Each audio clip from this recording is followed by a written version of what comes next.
Muito bom dia para você que sintoniza os canais digitais do Grupo Estado. Seja bem-vindo a mais uma edição do Mentalistas. Eu sou a Camila Tulinski, jornalista e também psicóloga, e toda semana trago aqui na TV Estadão um tema envolvendo comportamento e saúde mental. Hoje a gente vai tentar desvendar como é que é a vida das mulheres que estão presas no Brasil. A vida nas penitenciárias femininas é o que vamos desvendar no programa de hoje. As principais questões da atualidade, analisados por especialistas renomados. Começa agora Mentalistas, com Camila Tulinski. Para falar sobre esse assunto, eu convidei a psicóloga Fernanda Magano, ela que trabalha há mais de 25 anos em penitenciárias do país. Tudo bem, Fernanda? Bom Seja dia, bem-vinda. Obrigada.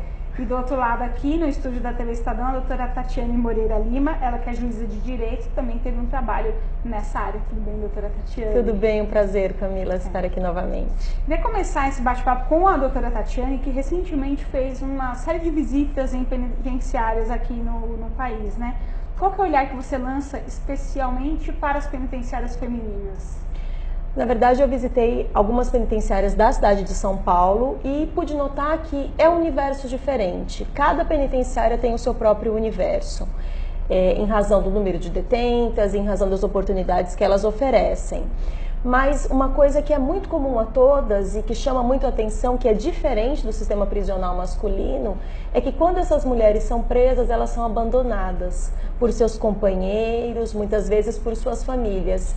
Enquanto que o homem, quando vai preso, a mulher ela visita, ela leva os mantimentos, ela se sujeita a ficar naquela fila, esperando para ver o seu marido, o seu companheiro. Os homens não, simplesmente eles abandonam essas mulheres no cárcere e é uma vida de muita solidão, pelo que eu pude perceber. Dá pra gente falar em superpopulação nas penitenciárias femininas também, assim como nas masculinas? Não, pelo que eu pude perceber, pelo menos no estado de São Paulo, não existe essa superpopulação. Muito embora tenha um crescimento muito grande. De 2000 a 2014, o número de presas cresceu mais de 500%. Nossa, é um dado importantíssimo e eu fico imaginando essas presas todas em busca de um atendimento psíquico também, né, Fernanda? Porque a gente tem ali mulheres que mudaram suas vidas completamente, tinham uma realidade que passa a ser muito diferente por trás dos muros do cárcere.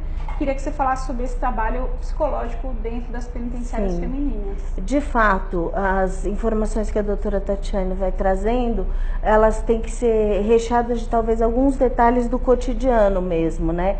A gente tem dificuldade porque, apesar de não haver uma superlotação como as unidades masculinas, a questão da divisão do espaço físico e das celas, ele é mais comprometido pela forma da própria mulher se relacionar. Então, por exemplo, uma característica que é bastante peculiar, algumas celas, inclusive, elas vão tendo mudanças biológicas e os ciclos menstruais se encontram.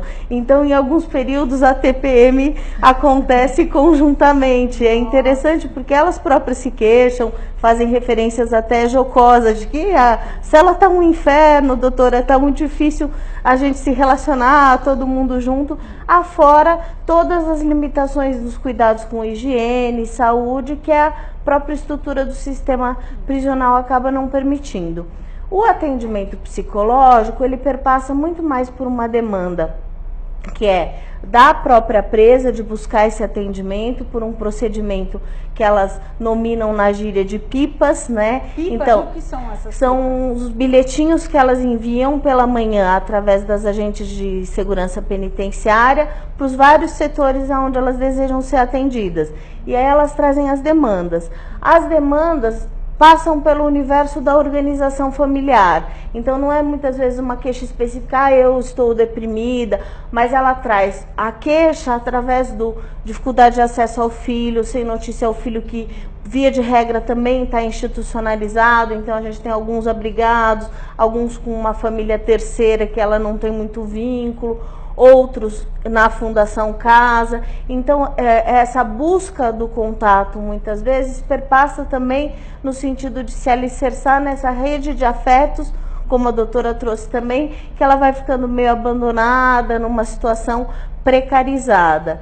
E aí, o que ocorre também é uma dificuldade do investimento do Estado nessa questão da área de saúde e atenção psicossocial. A prevalência do Estado em investimento em concursos públicos perpassa muito mais pela questão das áreas diretas de segurança, então os agentes penitenciários e os AEVPs. Então, só para a gente fazer um diferencial disso, a gente tem no estado de São Paulo hoje 168 prisões, uma média aí de quase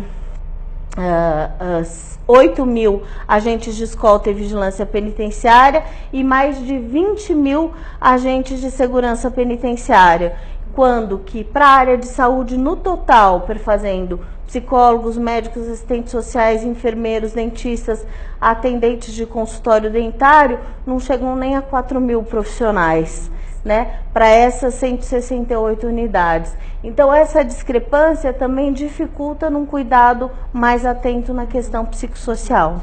Antes da gente entrar em mais detalhes sobre essa questão psíquica das presas no Brasil, ainda queria traçar um perfil dessa mulher que comete um delito e vai parar na cadeia. Dá pra gente ter uma ideia do perfil dessa presa, doutora Tatiana? Nós temos dados do Infopem, que são dados coletados no Brasil todo. Nós temos uma prevalência de mulheres com baixa escolaridade, 50% delas não concluíram o ensino fundamental, sendo 4% analfabetas. 68% delas são negras, 2 a cada 3 mulheres presas são negras.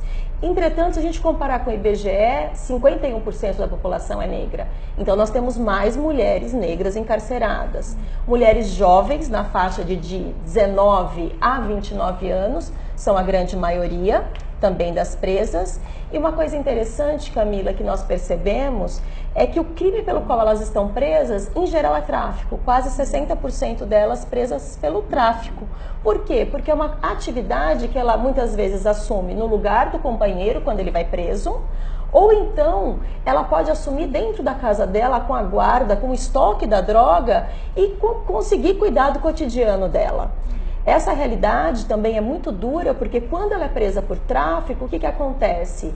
Ela comete um crime hediondo. Esse crime, ele não dá direito ao indulto, anistia e graça. Não dá direito a indulto? Não dá direito a indulto. Então, os homens, eles saem muito mais em indulto do que as mulheres. Entretanto, ela vai ter um regime diferenciado de cumprimento de pena. Se ela for primária, são 2/5, então ela tem que cumprir 2/5 da pena para poder sair, progredir para o regime mais benéfico. Então ela começa no fechado, vai para o semiaberto, em que ela trabalha de dia e dorme à noite na penitenciária, e depois para o aberto, onde ela só vive no meio externo e presta algumas informações. Entretanto, é muito importante a gente dizer que essa mulher, quando ela vai, e se ela for reincidente ainda, ela vai cumprir 3/5 da pena dentro do sistema prisional no fechado. Só que uma coisa boa, pelo menos, é uma decisão do STF em janeiro do ano passado, que fala que naqueles tráficos pequenos, de pequena quantidade, ela progride com 1/6 da pena. Isso beneficia as mulheres pequenas traficantes. Eu fico pensando dessa mulher que acaba assumindo muitas vezes o crime que foi cometido pelo marido, pelo companheiro ali. Isso no atendimento psicológico, Fernanda, ela se revela, quer dizer, de alguma maneira ela explica o porquê que ela fez isso, para preservar a família ou não, por amor a este homem, quer dizer, esse tipo de diálogo acontece nas penitenciárias, no âmbito da psicologia também? Sim, acontece.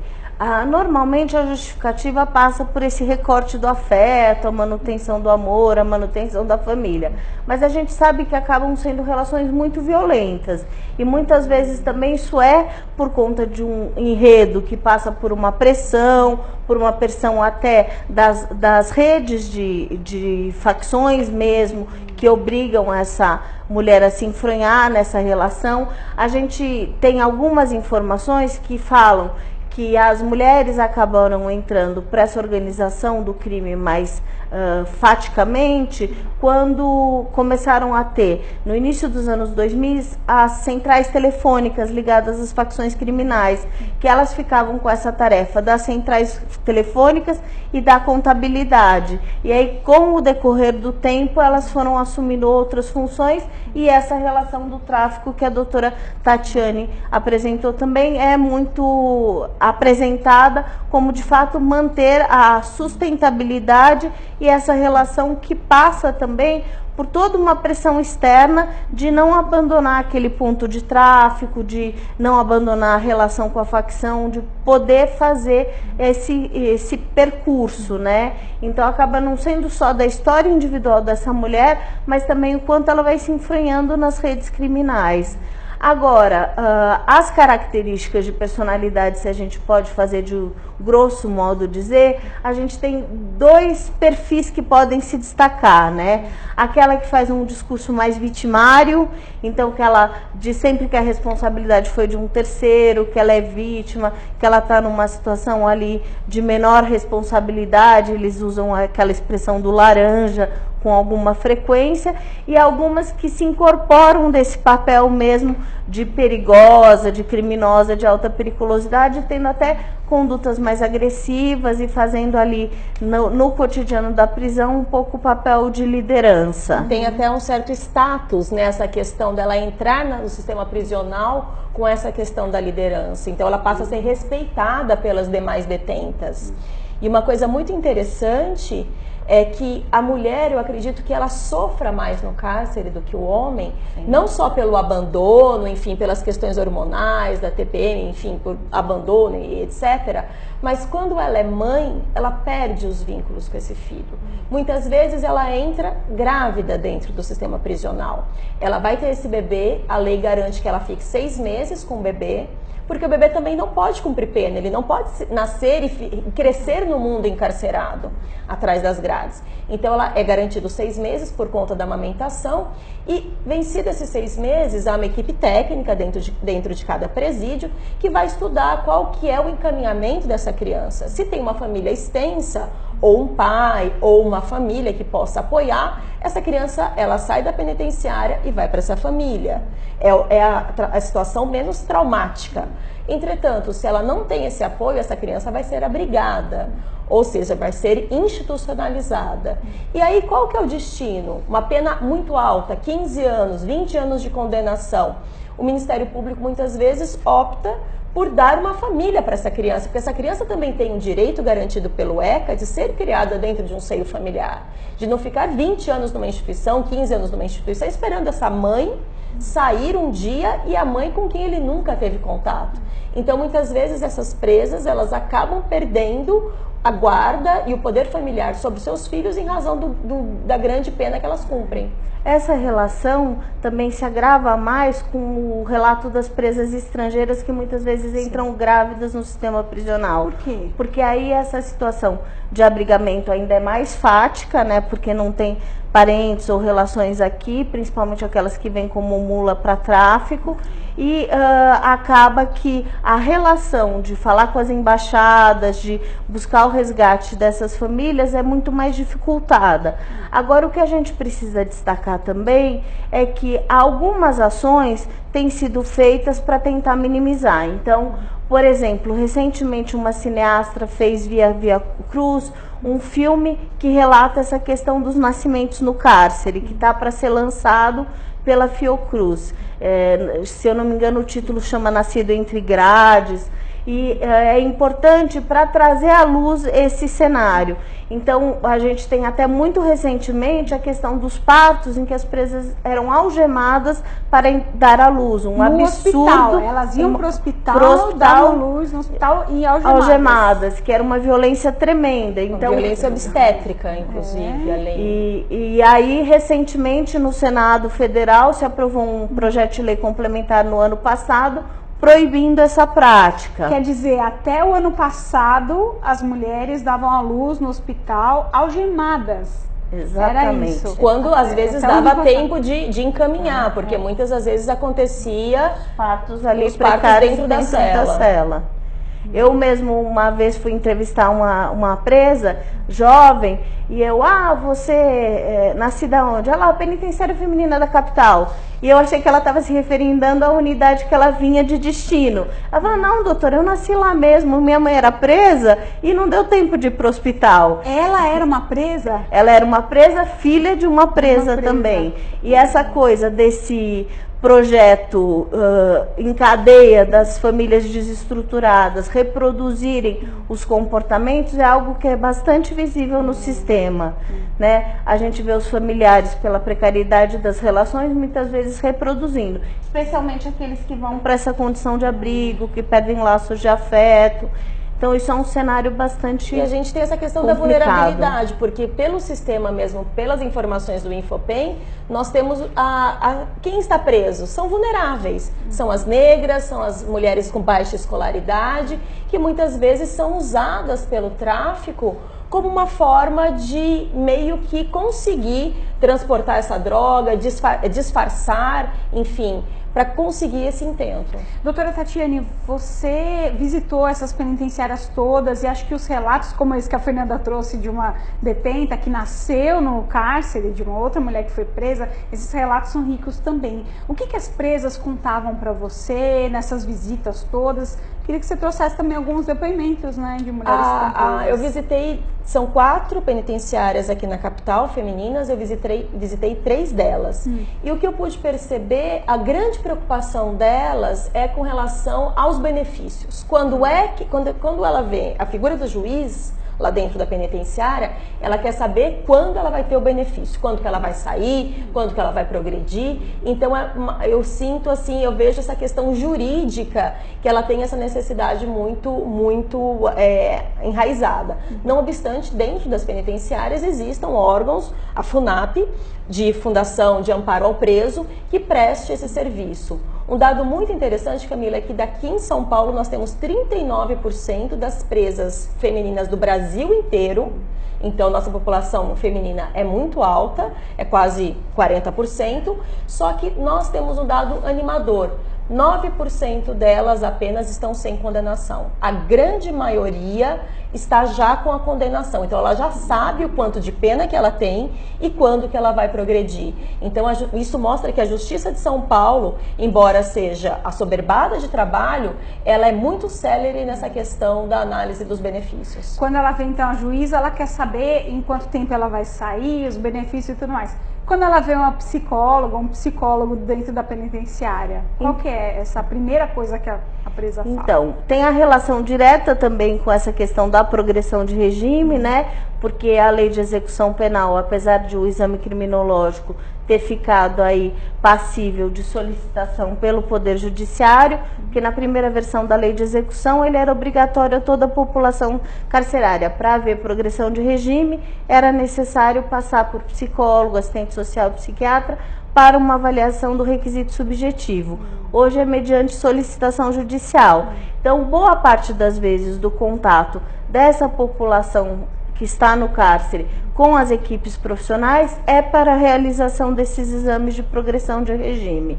Mas também tem essas demandas relacionadas à sua psique, normalmente os quadros mais depressivos, alguns casos encaminhados pela equipe das agentes penitenciárias, quando de fato elas notam alterações mais graves mais no recorte da psicose, então a alteração de comportamento, perda de identidade, e aí muitas vezes não é nem a própria presa que busca essa ação, essa pessoa reclusa de liberdade, mas é a equipe que fica atenta, ou as outras presas na cela, pela alteração de comportamento da companheira ali de cela, avisam para buscar esse auxílio. E a questão dos filhos e filhos menores é uma questão bastante intensa de preocupação, principalmente aí nas unidades hoje que são referência para as presas com bebês, que é a amamentação que a gente tem na capital, lá a feminina do Butantã e também a feminina da capital, e no interior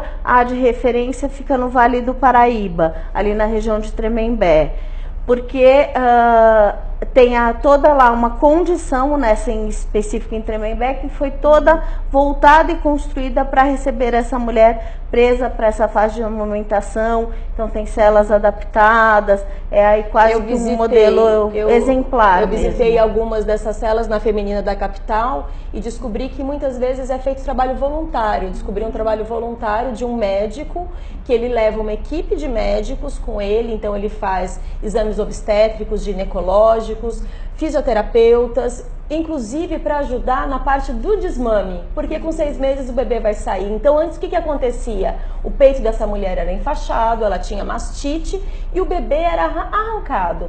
Então hoje o que é feito?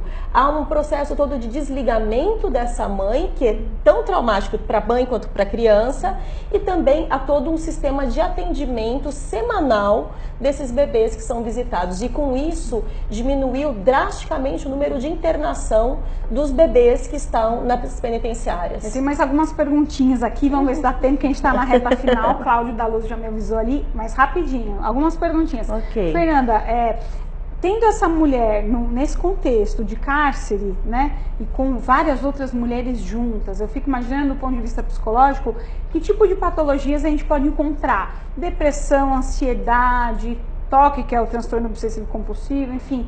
Eu sei que a gente não deve ter números sobre isso, mas em linhas gerais, dá pra gente tentar apontar quais seriam essas principais patologias psíquicas? Então, a gente tem com destaque a questão dos quadros depressivos e os transtornos de ansiedade. E aí uma outra questão que é recorrente são os quadros aí de alteração mais para psicose mesmo.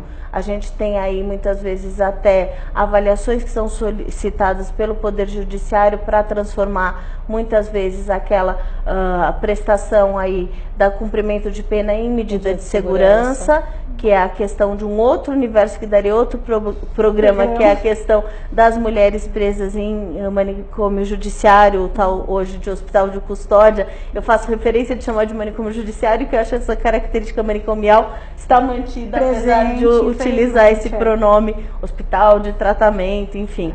A outra referência que é importante destacar é que o Ministério da Saúde e o Ministério da Justiça tiveram uma primeira portaria pensando na questão da saúde da mulher presa nos anos de 2001. E em 2014, hoje, toda uma revisão desse sistema de atenção à saúde e uma nova portaria específica para a saúde da mulher. Então, os instrumentos legais a gente tem. Acaba que muitas vezes falta a infraestrutura, tanto nas unidades penitenciárias em termos de enfermaria, espaços físicos para esses atendimentos, como também em equipes técnicas, como eu já destaquei aqui. E duas últimas perguntas para a doutora Tatiane, se a gente puder sintetizar. As mulheres têm um índice de reincidência maior do que os homens no crime? Não sei se dá para a gente trazer esses números para cá. E se elas conseguem se ressocializar de melhor maneira do que os homens? Daria para a gente ter um balanço? Eu acredito, pelo Infopem, o que a gente observou? Elas estudam mais e trabalham mais. Então, o estudo e o trabalho são dois fatores muito grandes de ressocialização. Quando ela está dentro da penitenciária e faz isso, a ressocialização é maior. E eu diria mais, o filho também, muitas vezes, é uma forma de uma luz para aquela mulher se ressocializar. Então, ele é uma força motriz de uma mudança. Muitos relatos que eu ouvia quando eu fui nas penitenciárias era isso. Eu quero sair daqui, eu quero ter uma nova vida, eu tenho filho para criar. Então, isso também é muito interessante. Agora, dados com relação à reincidência, confesso que eu não os tenho, porque foi um pouco o período que eu passei. Então, esse universo da reincidência, ele acaba sendo reproduzido entre homens e mulheres pela própria conjuntura social de pouca aceitação na reinserção de mercado de trabalho. Então, a questão do rótulo, né, do etiquetamento e dessa marca do sistema prisional acaba sendo um impedidor. Então, fica muitas vezes em situação de mais vulnerabilidade social volta à sociedade e volta para o crime. Infelizmente, nosso tempo está esgotado, mas agradeço muito a participação da psicóloga Fernanda Magano, que trabalha há mais de 20 anos no sistema penitenciário aqui no Brasil, e a da doutora Tatiane Moreira Lima, também juíza de direito, teve esse trabalho importantíssimo nas penitenciárias de São Paulo. Obrigada pela presença de vocês. Agradeço. Viu? Obrigada. E eu quero agradecer a sua audiência aqui no Mentalistas na TV Estadão, toda segunda-feira. Você tem uma edição inédita aqui. Obrigada pela sua audiência e até a próxima. Você acompanhou Mentalistas com Camila Tulinski.